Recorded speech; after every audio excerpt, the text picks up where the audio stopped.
Yoga Vasishtha Sara, Chapter 1, Part 6, Verse number 23. Nothing whatever is born or dies anywhere, at any time. It is Brahman alone, appearing illusorily in the form of the world, which can be translated, it is consciousness alone, appearing as an illusion in the form of the world. And to clarify this verse, we can use the metaphor of a screen and a movie. When you watch a movie, you are hypnotized by all the changing images on the screen, the heroes coming and going, all the landscapes coming and going, etc. And what we ignore is that there is a screen, and that it is the screen that is the reality rather than these fleeting images. And in the same way, you can say our thoughts also are coming and going, and they are also not considered real, because what is real is the space of awareness, consciousness, which contains those thought images. The images being something fleeting, something that comes and goes, and the screen or our consciousness then being that which we call reality. Because what is really real should be seen as that which is always there. Not some concept that we may have. Concepts come and go. But consciousness, the reality in which the concepts appear, that is always there. Not some thoughts, as we have already said, thoughts come and go, but that which contains thoughts is always there. Same can be said about sights, sounds, smells, tastes, they all come and go. But that in which they appear is always there. Not some feeling of hate, feeling of love, they come and go. They are like bodily sensations, also come and go. But that which contains feelings, that which contains bodily sensations, that is always there. Even this physical world, which as Western we always believed to be very real, but they come and go. Look, for example, the phenomenon of falling asleep and waking up. When we fall asleep, this universe collapses, this world collapses and makes room for our night dreams. So that what stays is that which first contains this room and then makes room for night dreams.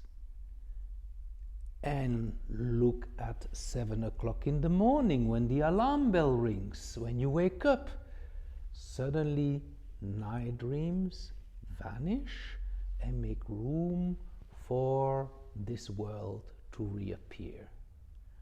So what is more real? This world coming and going, or that which sees this world collapsing at night and sees it reappearing in the morning? These are the questions we can meditate on. For the next few moments, ask yourself, who am I? Then see what comes up as an answer. If that answer is something that comes and goes, no, that's not the ultimate answer. And see what it might be then that never comes and goes, that is always there in the background of all experience.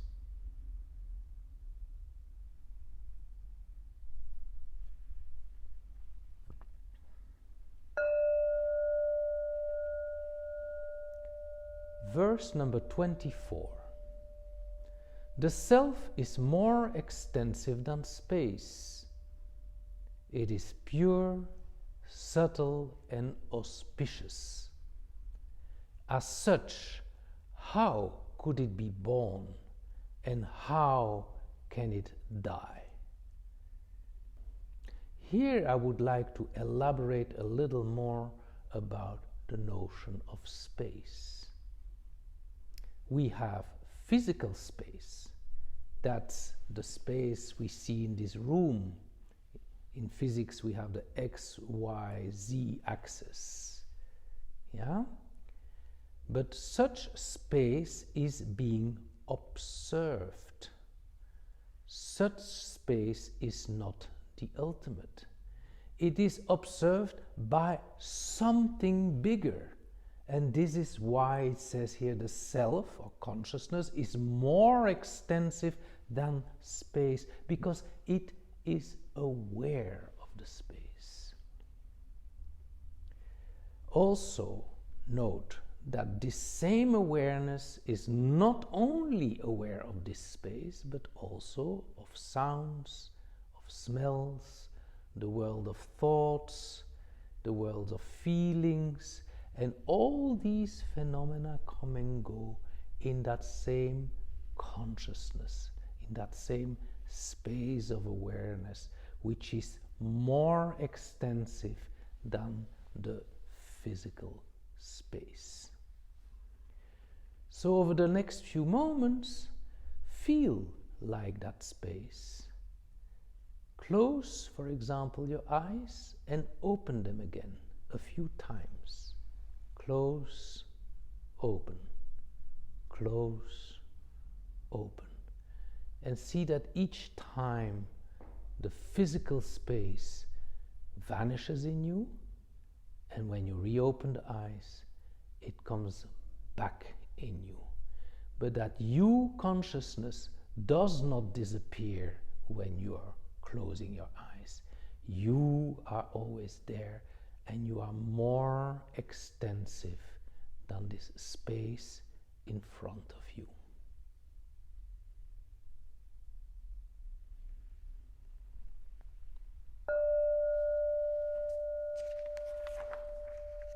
Verse 25.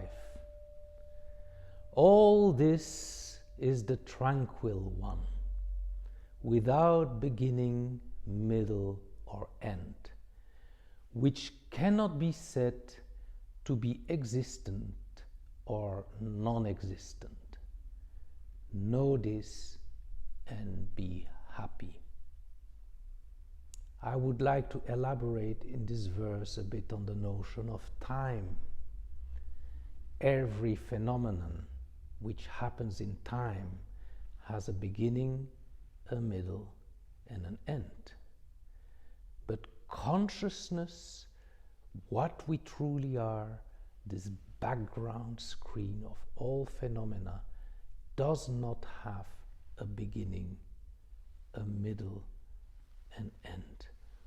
It is always eternally there, always eternally now. I often compare this a little bit with driving a car. You're driving your car, you can experience that in two ways. Either you feel you're a person in the car driving through the landscape, or, and I recommend you try this out one day on a highway, not when there's too much traffic, of course, or you are just consciousness, and it is the landscape that floats into you. But you're always still. You are the witness of it. And this is also how you can see time. You can feel like you're a person walking on a line of time, going from moment to moment, or you can notice, I am always now, and it is the time that is being pulled through me. So how can we distinguish a state and consciousness? A state, a thought, an experience always has a beginning, a middle, and an end. Consciousness, awareness is always now. One of my first Advaita teachers, Jean Klein, whenever he was asked a question by someone, isn't this which I experienced, was that the ultimate consciousness? He would always ask this person, did it have a beginning and an end? If so, it was only a state that you experienced. The natural state, consciousness, is always in the here and now and does not have a beginning and an end. Ponder about that for a few moments. And in this meditation, compare yourself a bit like the ocean. The ocean has many waves. Waves are temporary phenomena with a certain space and a certain time. Visual sights, for example, they come and go. They are like waves. They are not the ocean. Sounds, they come and go. They are like waves. They are not the ocean. They are not consciousness. Tastes come and go. They are like waves. They are states that come and go. They are not the ocean, not consciousness. Daydreams come and go. Waves, not the ocean. Feelings come and go. They are states. They are like waves, not your ultimate reality. A feeling of samadhi or bliss, they come and go. They have a beginning and end. They are not your ultimate nature.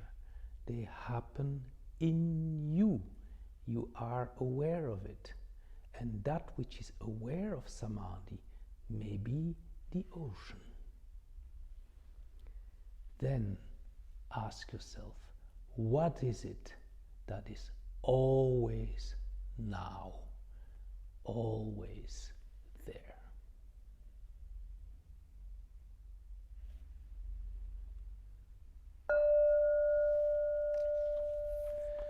Verse 26 and 27 we will take together. 26. O Rama, it is indeed nobler to wander begging about the streets of the outcasts, an earthen bowl in hand, than to live a life steeped in ignorance. And 27.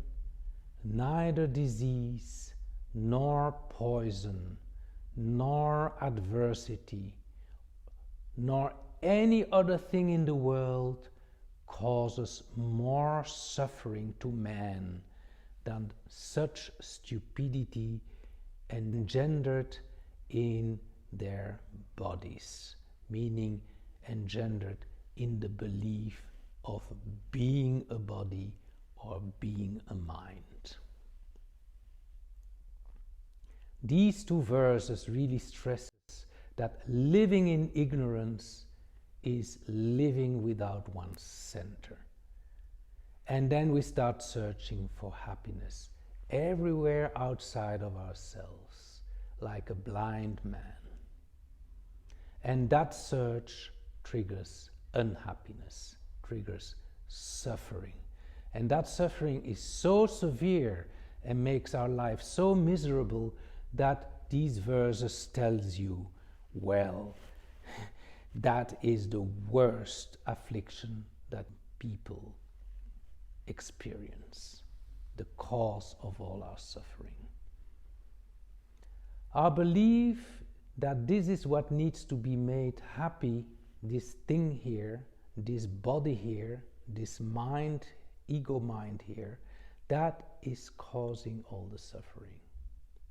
A happy ego does not exist. A happy body mind doesn't exist. It's like dry water.